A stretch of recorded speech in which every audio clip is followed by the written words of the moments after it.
Welcome back to our panel discussion on unlocking India's potential through US-India higher education partnerships. This gathering today represents a significant opportunity to explore the transformative role of education and collaboration in driving research, innovation, and workforce readiness.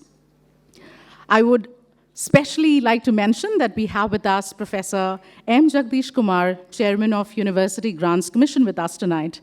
Thank you, sir, for making time and for being here with us. To start off this session, I'd first like to invite the President of Johns Hopkins University, Ronald J. Daniels.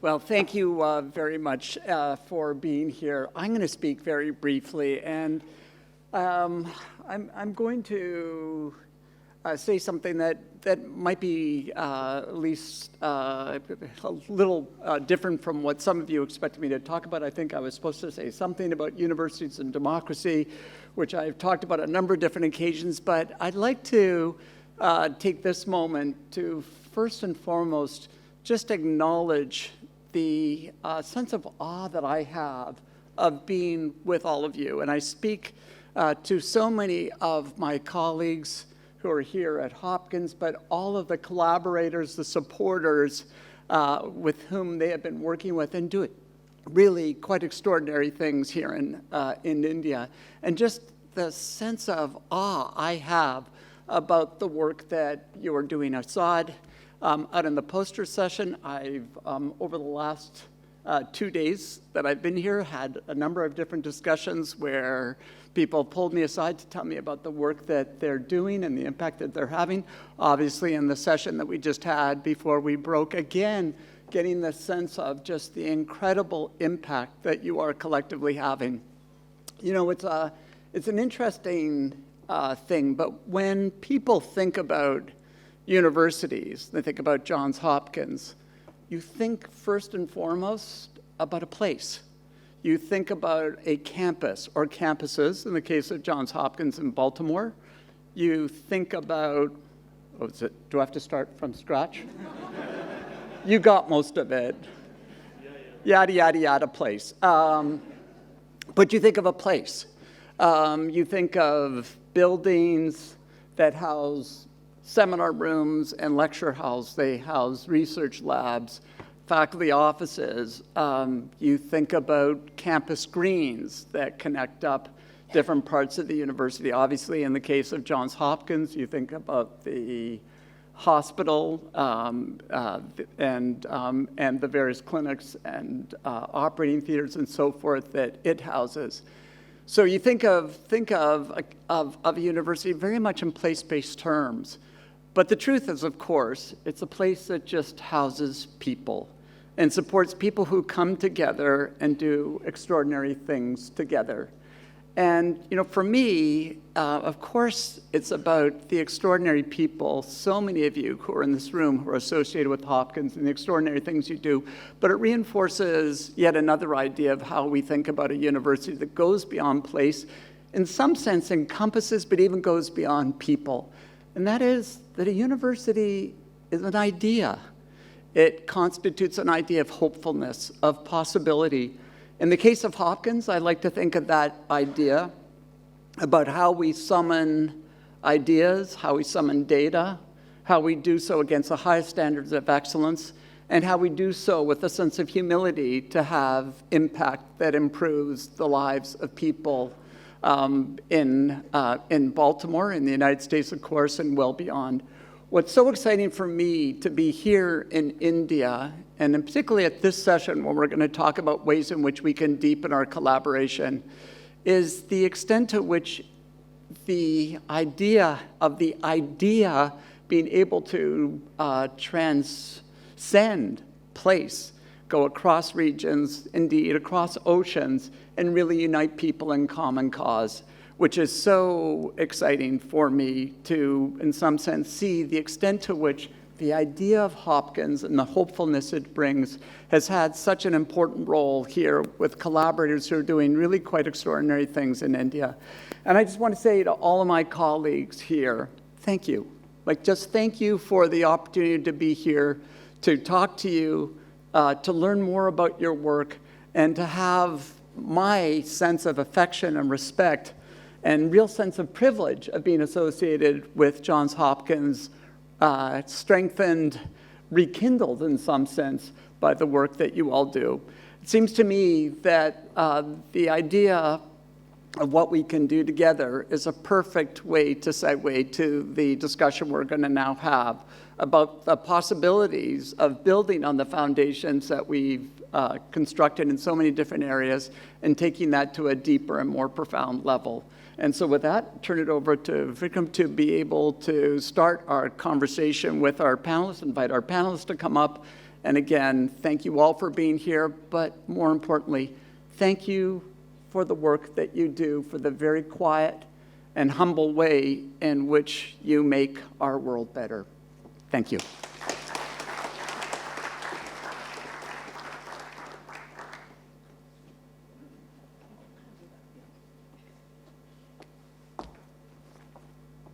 Thank you for your words of encouragement, President Daniels. We will now call on stage our esteemed panelists for today.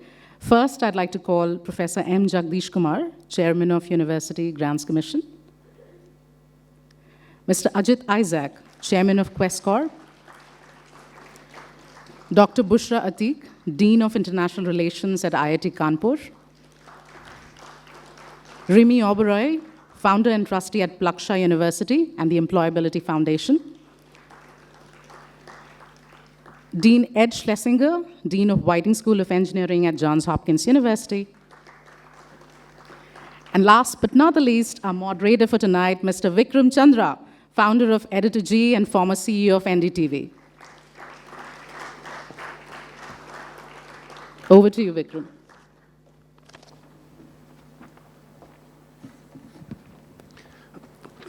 Thank you so much, Nitisha, and it's such a pleasure to be here. And warm welcome both to you, Professor Jagadesh Kumar. It's a privilege to have you here with us, and also to all of our guests who are visiting us from Johns Hopkins. I must, as I was telling Mr. Daniels, that I do apologize for the state of the city. It's not normally like this, although sometimes in November it gets bad, but this is probably as bad as I've ever seen it in my life, and that's saying something. Hopefully, we will figure a solution to this out by the time you are next here.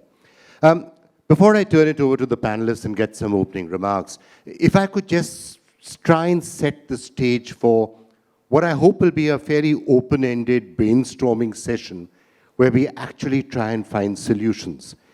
If you look at what's happening in India, it's actually been a rather remarkable 30-year period of 6 to 7% growth. And that leads to a position where when you're a $4 trillion economy and you're still growing at 6 to 7%, then you start doubling from 4 trillion to 8 trillion and then to 16 trillion, and then real things start to happen. And I think you're starting to see that all around us. And then you have the demographic dividend, which is the youngest and potentially one of the more talented groups of population anywhere on the planet for the next 10 to 15 years, who could be used for whatever's happening in the global economy, who could be used to help fuel the IT revolution, the AI revolution, the biotech revolution. But they will need to be trained, and they will need to be educated, and they will need to get the best education in the world. And you can't ship necessarily 10 million people across the seas every single year, because Professor Kumar won't be very happy with that, and neither will the government of India be happy with that. And nor will universities abroad be particularly happy with that, because they simply can't accommodate them. So at some point, it will be required for India to collaborate with the best and the brightest of the universities across the planet to try and find a win-win model where that stream of people can actually be given the skills and the talent and the education that they need, and then be deployed in a global workforce.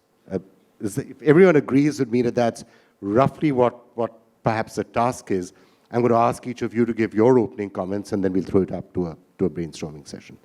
Professor Kumar, why don't you go first? Because everything which I've said is pretty much, I think, paraphrased from various conversations that we've had in the past. and is very much part of the policies that you're putting forward.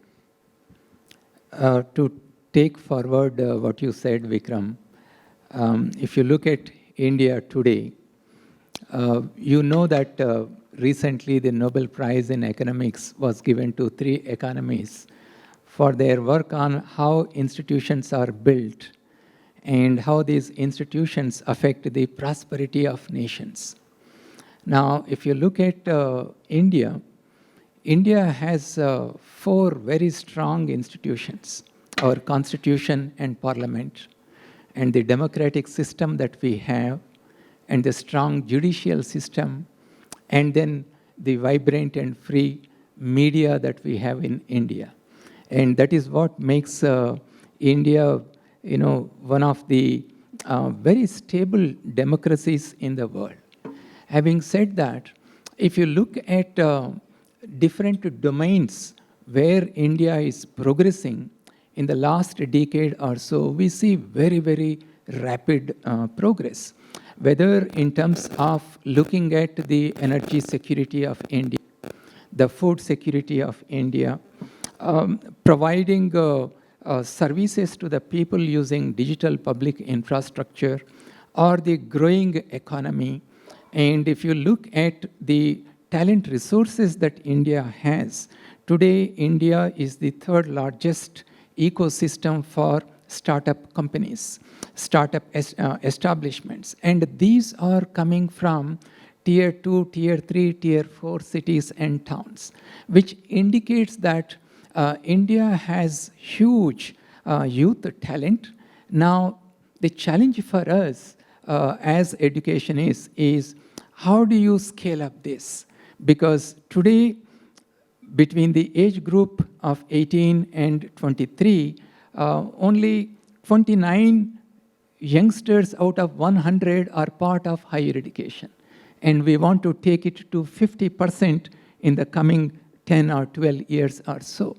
And imagine when a large number of these aspirational and talented youngsters have access to high quality education, how it can change the future of India. And since India is home to nearly 20% of the human population, the solutions that we find for our own people in the country can actually become templates and examples for the rest of the world. The best example I can give is the digital public infrastructure that we are building. So therefore, I see that today India is a very, very fast developing country, and education is the foundation. Education is the primary tool through which we can skill, we can make our students problem solvers and solution providers. And keeping that in mind, in 2020, we launched the National Education Policy, and a number of reforms are being introduced both at the school level and also at the higher education level. I will speak more about what we are introducing in the higher education system in India as we progress in our discussion. All right. Thank you so much, Professor Kumar, and we will come back to what specifically that policy has for universities like Johns Hopkins and others. But Dean Ed, if I could just turn to you. Is this also the time when for universities in the United States, for example, it is time, why would you be interested in any of this? Why would you be interested in coming and looking at India? Is there a sense that maybe things will need to change now? There's a lot which is happening around the world. Of course, there's a new government in place as well. Will the same number of Chinese students keep coming? Would we have to do things in a different manner? Is this a potential inflection point for American universities also, which makes it this an attractive possibility to start partnering with countries like India? Absolutely. Let me say a few things about what could be the future in terms of educating more people and at a higher level. Obviously, if you put some academics together, they're not going to disagree about the importance of education. Fully agree on the importance.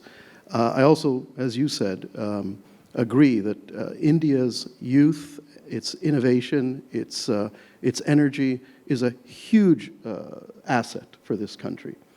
And so there's no question that India has a tremendously bright future ahead of it for all the reasons that were already mentioned. I think, though, as also has been mentioned, the challenge of educating so many people at such a high level presents both a challenge and an opportunity. And here, let me digress for a moment. At Johns Hopkins, our university is making what I believe is the largest investment of its kind in AI and data science of any university in the United States through our Data Science and AI Institute.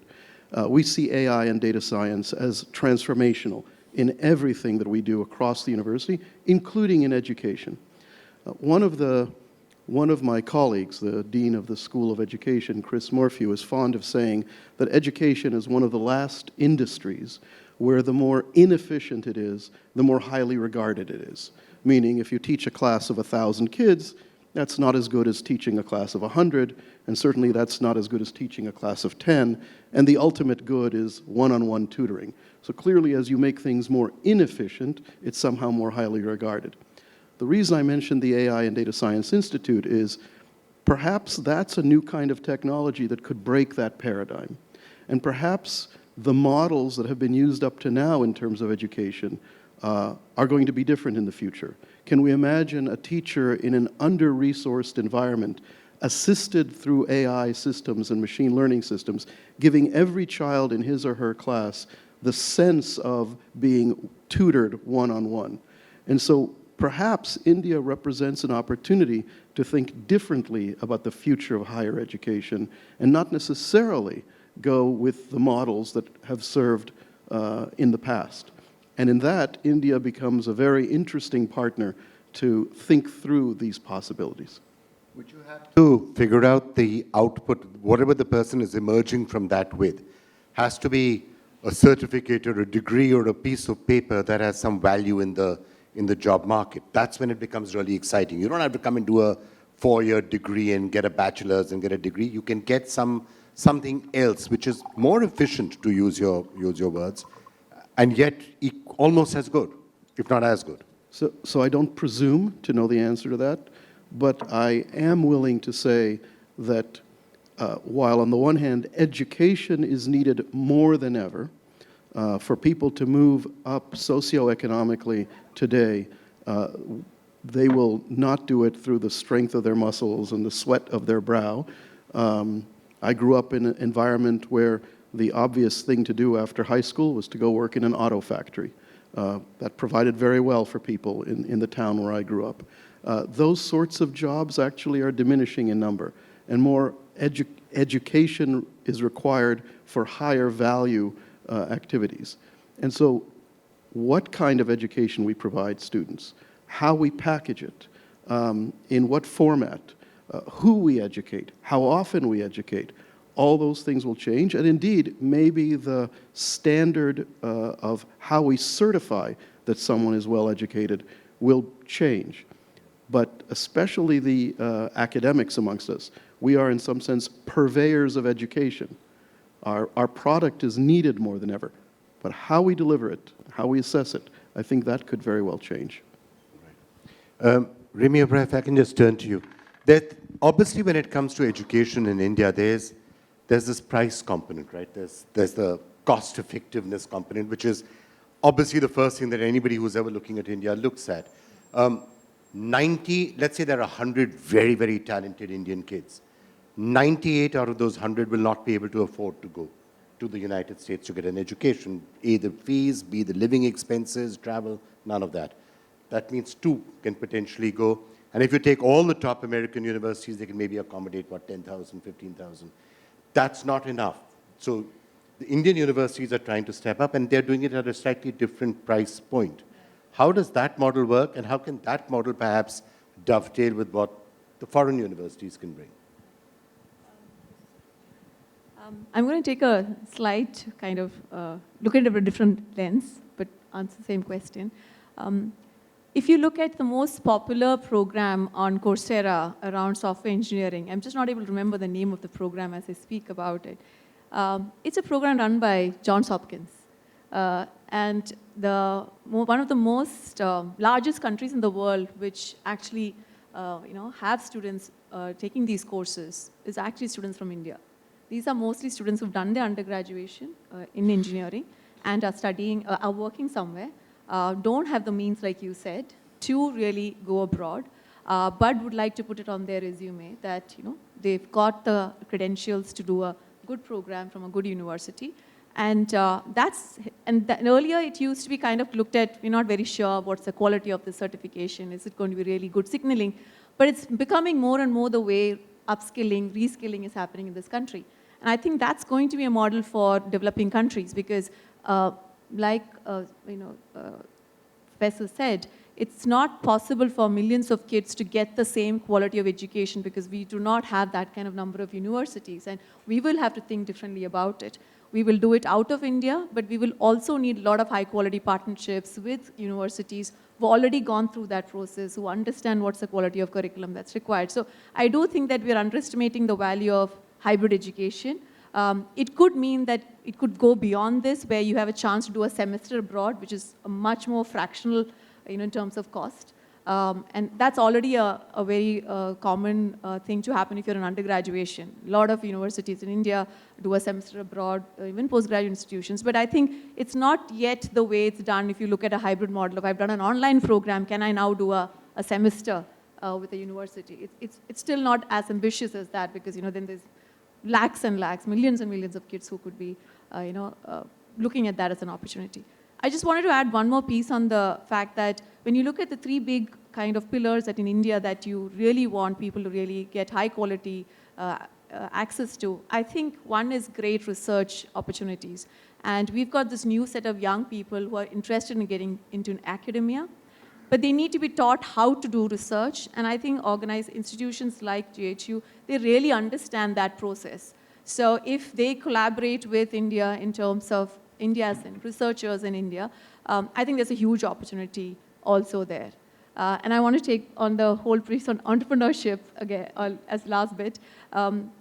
India has got a booming entrepreneurial ecosystem, vibrant. But if you look at a little bit of the slice and dice of the kind of founders who've made it big in India, they come from a very small set of universities in the country. It's becoming better, but even when we say small towns, they've actually come from the IIT Delhi, IIT Mumbai, Kharagpur, Kanpur, Madras, some of the Delhi universities.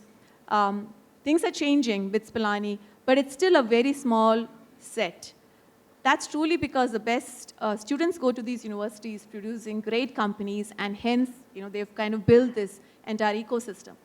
If we want more of that leadership to get uniformly spread, we need to have relationships with, leaders like organized institutions like GHU, working with more of these kind of new age universities who want to create these kind of entrepreneurs. And then you have that expansion of that ecosystem. So these were the kind of 3 points that I felt that we look at where we are as a country and what's the kind of resource support we need. It makes a lot of sense to work with high-quality institutions like GHU. I know I've gone beyond my brief, but just wanted to put it. That's really interesting, and I'm going to come to research in just a couple of minutes with you. I just want to turn to where the students and the output of this is actually being absorbed. I mean, there's education for its own sake, which is, of course, wonderful. They could end up in entrepreneurship, and incidentally, 90 of the top American unicorns are right now actually being founded by Indians coming from here, which is the highest number by far. But a lot of them are then going into industry. And if I could just turn to you on that, Mr. Isaac, there seems to be a very interesting trend. If you look at the big American companies, the Microsofts, the Qualcomms, the Googles, the NVIDIAs, they actually have 30 to 40% talent available in the world is of Indian origin. So it's going to be a remarkable event when all of them start finding jobs in AI-related organizations and do the, because it's a substantial mass. The third point is that research, which is key to this education corridor in India. Only about 150 people out of 1 million are engaged in research. In developed economies, it is almost 5,000. So the need for research is a key factor again, and that's something which universities should work with. To only tie up people for, let's say, specific periods of time to do jobs with companies may not solve the larger issue of employment. Dr. Ateeq, let me turn to you then when it comes to the question of research, because you've obviously looked at this from the IIT point of view and how research can be done. The opportunity there should be a lot, because at the end of the day, there are two advantages of doing that research in India. One, you'll be able to get researchers of very high quality without spending that much money on them if they are in India, because living is cheaper and the rest of it. And B, you could potentially move into a 24-hour research cycle where team works on something and then the other team carries it on at night. So first, address the first question. This is true that India has like enormous potential. The students who come to this elite institution, they're really bright and energetic. And to tap into their potential, we started already having like partnership with the leading US universities. Within US, we have currently, I'm talking about from IT Kanpur side, we have currently partnership with 12 US universities, including Johns Hopkins. We have a collaboration with Whiting School of Engineering. And I think the model we opt for is like joint degree programs. For example, a student who will go for master's, he can have a 1+1 model. So 1 year he'll spend on campus, 1 year he'll go to the partner university. Likewise, we also have joint degree program for PhDs, where we have 2+2 model. We are working on BTMT programs. So we already have in-house BTMT, where a student who comes for a undergraduate degree could add 1 more year and graduate with 2 degrees, that is bachelor's and master's degree. But now, in collaboration with some of the foreign universities, what we are doing like 4+1 model, where the student will spend 4 years on campus and 1 year in the partner university. And coming to your second question, how we could enhance the visibility of how we could address some of the major problems. I think ITs are known for data science, computer and engineering. So I think this is a time that we need to focus on utilizing AI, artificial intelligence and ML, and address some of the problems that we are struggling for. For example, look for AI-enabled solutions for dealing with, like, for example, cancer treatment or maybe AMR, stuff like that. Professor Kumar, if I could, I mean, we've heard sort of opening comments from everyone, so if I could just come back to you on what is your vision in the new education policy that you've been working on? What is it that you would tell institutions like Johns Hopkins, which are among the most regarded institutions anywhere in the world? How would you like them to come to India and partner with India and work with India and set up their base in India, do it greenfield, collaborate with others? What is really your vision? You see, as a regulator, I would like to look at the bigger picture and then see what role universities such as Johns Hopkins can play here. See, through the reforms in higher education, we are working on targeting 2 things. One is, how do we provide appropriate skills to our students as part of their regular degree education, so that when they come out of the university system, they can participate in diverse economic activities. So it will help themselves either to become self-employed, or they can seize the new employment opportunities that are coming up. So therefore, we need to prepare the universities to adopt these changes in their educational system. And we also need to identify organizations which can provide this kind of skill. Often we look at only IT industry or some such tech-related industries, but you have finance, banking, insurance, media and entertainment, logistic management, wealth management. So many other areas are there in which we need millions of people to work. And that is what we are trying to do by changing the curriculum in the university system. And at the same time, if we want to address the challenges that we have, just as you mentioned about the climate issues, or AI, or health-related, or biotechnology, and so on, we need to train talented students who can do research in emerging areas. And in order to do that, of course, we need to collaborate with each other, because most of the challenges as human societies, as we face them, we need to collectively find solutions to those challenges. And that is where collaborative research will play a major role. And in order to realize this, we need to internationalize our Indian higher education. So there are two components of internationalization. One is encouraging some of our own top institutions to go outside India and establish our campuses there. And two, invite the best institutions across the globe to come to India and establish their campuses here. And when they establish their campuses here, we are not just looking for few hundred or few thousand undergraduate students or postgraduate students to be trained. We are looking beyond that. Can we establish greater research collaboration between the campuses of foreign universities in India and some of the best institutions in India, so that we can collectively come up with solutions for many challenges that we are facing? And in order to build these collaborations, we brought out two regulations here in India during last 2 years. One, of course, is to help those students who may not have the financial means to go and spend 4 years for an undergraduate program, or a couple of years for their postgraduate program, go and stay in a foreign university, foreign country. To help them, we have introduced what is known as twinning, joint, and dual degree programs. Already more than 60 universities in India have signed up MOUs, and they can send their students for a semester or a couple of semesters to study there and come back. And if it is a PhD program, they can work for 2 years here and 2 years in a foreign university. And the next one, of course, is establishment of the campuses here.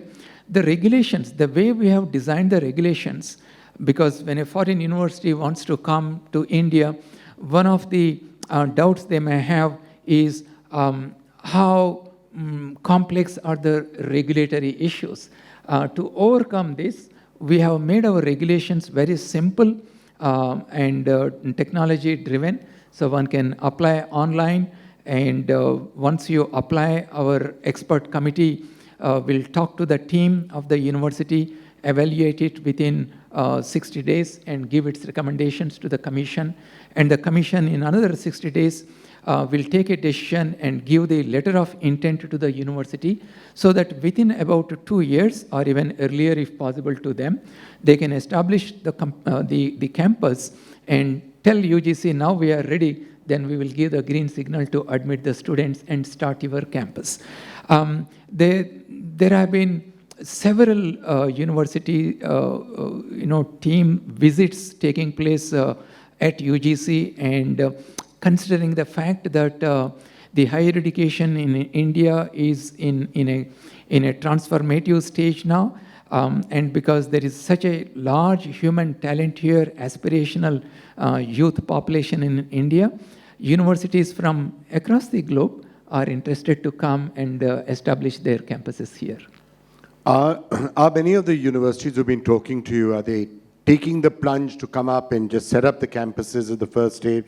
Or are some of them wanting to test the water, perhaps partner with Indian universities, so that they first start assessing what the market is and what the scope is? And also, do they have full freedom to, I mean, obviously, you'd find it tough, I guess, to price it at American levels, but they have full freedom to price it at the level that they want to, get the teams in that they want to? I think many universities, through these twinning and joint dual degree programs, they can take a couple of years to test the waters. But the teams with whom we had discussions, they are interested in establishing a full-fledged campus here on their own. And some universities, they plan to have an arrangement with the state governments in terms of acquiring the land and other support. and establish their campuses on their own. And if you look at the regulations, we have given complete freedom to the foreign university in terms of the admission process, recruitment, and designing the programs, and so on. One condition that we have put, of course, is that the quality of education that they provide in these campuses should be at par with what they provide in the main campus. And there is also a clause which says that, and this was one of the issues in which the foreign university may be interested, is that following the Indian FEMA rules, one can repatriate the revenue that is generated in these campuses. So that is also part of the regulation. Of those various possibilities that we heard, what are your thoughts on which some of the easier, immediate things is that, can be considered and thought about? Research perhaps would be one of them. Certainly. Actually, let me also turn my attention slightly before I answer your question to something else in this relationship. One of the things that we've done at Hopkins is thought deeply about our undergraduate curriculum, and the idea that no longer is the course, a course, the only quantum of education that students get. And so we've created an opportunity for our undergraduates to take what is called a Hopkins semester, a semester away from courses to undertake an immersive experience in their field, but that isn't necessarily course-based, lecture-based, and so forth. And it occurs to me that I'd like to see more of our students have an experience away from the United States, India being a very, very good place for them. I will tell you that every student that I've ever interacted with who has taken time away from campus and gone overseas and had an experience overseas, it has been life-changing for them. They always speak about the time before their experience and the time after. It's particularly true of many American students who literally have not gotten out of the United States their entire lives. And for some, this is the first experience. So I just wanted to say that one of the things I'm hoping for is to see more of our students just take a semester or a summer internship or have an opportunity just to experience India, to be here in India, and to understand that there's a world beyond the borders of the United States. But to answer your question, I think, as we heard in the earlier session, Hopkins has had a long history with India. It's extended to nearly a century now. We greatly value all the different kinds of partnerships we've had. And I think that many opportunities exist for partnering in terms of student exchange, in terms of joint research projects not only between two universities, but maybe including an industrial partner as well, looking at 3+2 programs, 4+1 programs. All of these are possibilities, and what they also do is that they get more and more people, both at the Indian institution and at Johns Hopkins, just to know each other, to build trust with each other, to know that everything is going to be done at the highest level. And so those possibilities certainly are something we're thinking about carefully. Sorry, does somebody want to add a quick line or two? I think we are out of time, right, Nitisha? 5 more minutes, I'm told. Okay. Quick last comments. Very. I just wanted to talk about, Johns Hopkins has so much of this, legacy in India. There's really nobody who would not know about it. But I do think that, there is an opportunity here to really step up as a university. And some of the things that I've learned as a founder at Plaksha, which is a new age tech university, is some of these things are all about being part of the leadership. At Plaksha, our advisory board consists of academicians from the best universities in the US. And they've really helped guided us to build our entire curriculum, not just follow what's in the West, but that's leadership of a different sort, where university profs are playing an incredibly important role in developing new age universities out of India.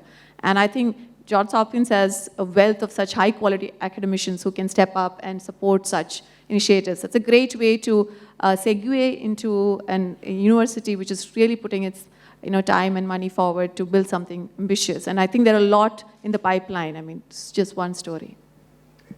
Any final quick thoughts? Yeah. So we look at this issue mostly from the lens of employment, which is the demand side or the other side of education. In employment, for example, in our company, we employ about 600,000 people. We have a 30% attrition rate. We have to replace about 150 to 180,000 people every year. In order to replace that, we meet about 1 million people every year. Only 50% of India's graduates and of the 10 million people who come are employable directly. So one of the areas which American or international institutes can also work with us is about how do we improve the quality of existing institutions rather than creating fresh capacity itself. So that, in a sense, will help improve the supply of people into the workforce and can cause significant compounding changes in the quality of productivity in India. Right. That's a lot of people. A lot of people to be trained. So yeah, and that's also an opportunity. Any final quick thought from you? So I feel like to elevate the ecosystem, education ecosystem in country, we need to bring industry and educational system, institution together. So if you see these days, a lot of foreign industries, Takeda, that work on drug discovery platform, they already signed MOU with BIREC for 3 years to take the drug discovery pipeline to the next level. The other company, German company, Metonil Biotech, they're also investing in immunological problem like CAR T-cell therapy or gene therapy. So I feel like to elevate the entire ecosystem, you need to bring industry, universities, and Indian universities together and then just put a position so that it will go to the next level. That is my views. Professor Kumar, I just wanted to ask you, it's when you're talking to foreign universities, does India present a slightly different model, you feel? Because if the traditional model is, we're going to take in 500 or 1,000 students every year into undergrad, and each of them will pay $70,000, $80,000, and that's where the money comes from. India potentially is a different sort of a model where you may not be 500 or 1,000, you might get 10,000 students in and figure out what to do with them, but the price points will be different, like 10,000 or 20,000, and try and figure out how that can work. Is it reinventing the way higher education can be done to cater to that sort of a demand? See, providing affordable education also is one of our primary aims. And when we discuss with the foreign university teams, they are also aware of this fact that they need to fine-tune their tuition fees, keeping in view the paying capability of the students also. So that is one. And two, you see, most universities, they want to start with a few programs, with a few hundred students, and they have a long-term plan of collaborating with India for the next 10 years, 20 years, and 30 years, and raise these numbers to maybe 10,000 to 20,000. So these are the numbers that we are looking at. DNED, and is that an area where AI and the AI revolution potentially presents an inflection point? Because you can do things radically different right now, which perhaps you couldn't have done in the pre-AI era. Certainly we all think so, and not just, of course, in education, but in healthcare, in public health, in the delivery of medicine, in transportation. At the end of the day, this is a sort of a simple statement to make, that AI will and data science will transform everything we do. And so to answer your question, I will say, yes, I believe that AI, machine learning, data science, these new technologies will transform education, and not just in India, but really around the world. I will tell you just a quick anecdote. One of my colleagues at Hopkins, Rama Chalapa, who is widely regarded as one of the leading computer scientists in the world, was giving his midterm exam in image processing to his class, and he sent me an email in which he said that he had also given the midterm to ChatGPT. ChatGPT got an A+, answered all the questions perfectly well. Well, there you are. It's a radically different world that we are moving towards. Well, if I could just, as a thank you all so much for being here, and You know, I will confess to a certain amount of bias, of course, when it comes to Johns Hopkins, not least because my son studied out there, and you know there are multiple other connections. Yeah, there are multiple other connections as well. But one thing I will say to everyone here who is from Johns Hopkins is that I think one thing that is true in India is that the Johns Hopkins brand does resonate. It has a very high degree of trust, a very high degree of credibility, and that is something which potentially you should keep in mind. I see Brian in the audience. He will remember the time when, during the pandemic, we were trying to put health information, and there was always this skepticism in the health ministry. What are you putting? And the minute we said we're going to work on this with Johns Hopkins, there was suddenly a smile on their faces that, okay, done. Then you can take it and you can put it out, and we have full faith it will be correct. So that trust is a very important factor for all of you to keep in mind. Thank you so much. Back to you, Nitish.